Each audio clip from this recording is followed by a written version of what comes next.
Harut اور ماروت کون تھے؟ ہاروت اور ماروت فرشتے تھے یا جنات؟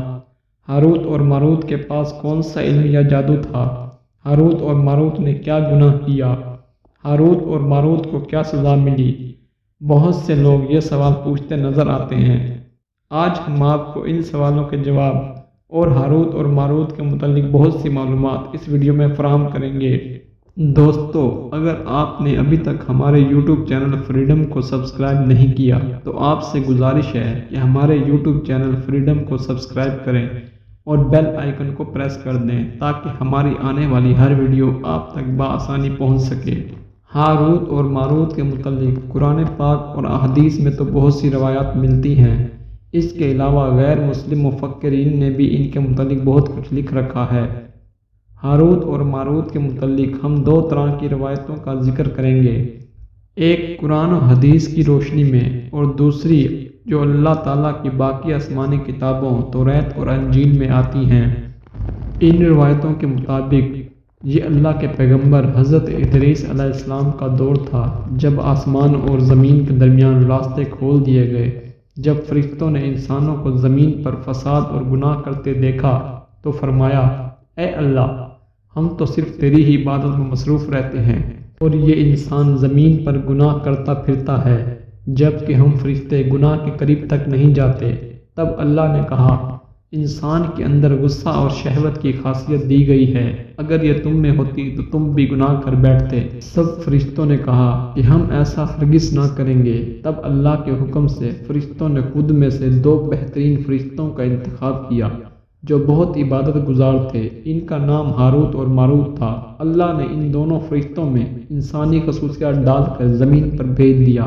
یہ دونوں فرشتے ہاروت اور ماروت شہر بابل میں خوبصورت مرد بنا کر اتارے گئے۔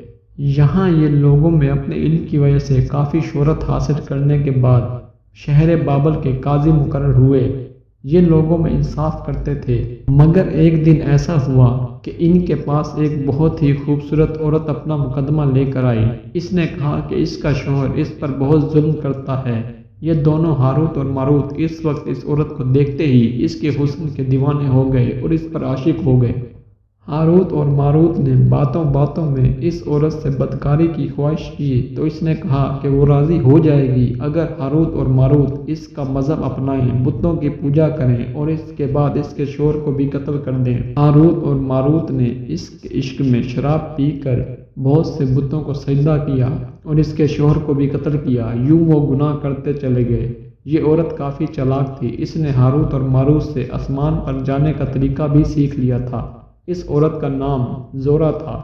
جب وہ آسمان کی جانب گئی تو اللہ نے اس کو سیارہ بنا دیا جو آج زورا سیارے کے نام سے بہت مشہور ہے۔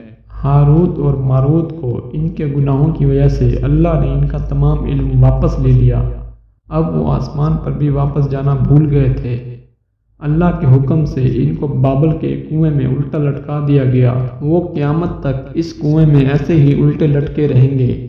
یہ اسرائیلی روایت تھی۔ اس کو مسلمان تابعین میں من گھڑت کہانی کہا جاتا ہے، جبکہ مسلمان تابعین کے مطابق ہاروت اور ماروت کی حقیقت یہ ہے۔ ایک وقت ایسا تھا جب بابل شہر پوری دنیا کی تجارت کا مرکز تھا۔ یہاں کے لوگ بتوں کی پوجا کیا کرتے تھے۔ یہ لوگ علم نجوم اور علم فلکیات میں بہت ماہر تھے۔ ان میں سے اکثر لوگ ستاروں کی پوجا کرتے تھے۔ یہ لوگ جادو اور تنتر منتر کو بہت اہمیت دیتے تھے اور اس کو اپنے روزمرہ کے فائدوں کے لیے بھی استعمال کرتے تھے۔ ان لوگوں میں کچھ بڑے بڑے جادوگر بھی پائے جاتے تھے۔ جب پیغمبر حضرت سلیمان علیہ السلام کی حکومت آئی تو آپ نے ان لوگوں کو ان تمام کاموں سے روکا اور ان کی تمام جادو کی کتابوں کو اکٹھا کر کے اپنے تخت کی کرسی کے نیچے چھپا دیا۔ جب حضرت سلیمان علیہ السلام دنیا سے رخصت ہوئے تو ان میں سے چند لوگوں نے شیطان کی مدد سے ان کتابوں کو دوبارہ ڈھونڈ نکالا۔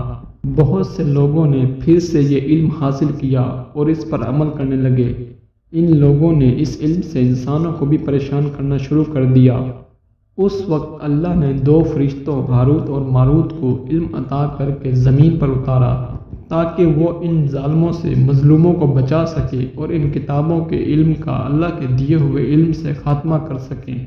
ان فرشتوں نے لوگوں کی مدد کی اور ان کو شیطانی جادو سے نجات دلانے لگے۔ مگر یہ علم غلط مقصد کے لیے بھی استعمال ہو سکتا تھا۔ یہ فرشتے لوگوں کو علم دیتے جاتے اور کہتے جاتے یہ تمہارے لیے آزمائش ہے، مگر پھر وہ لوگ اس علم سے لوگوں کو تکلیف دینے لگے اور نقصان کرنے لگے۔ تب اللہ کے حکم سے ہاروت اور ماروت کو بابل کے قریب ایک کنویں میں الٹا لٹکا دیا گیا۔ یہ کنواں آج بھی عراق میں حلہ شہر کے قریب واقع ہے۔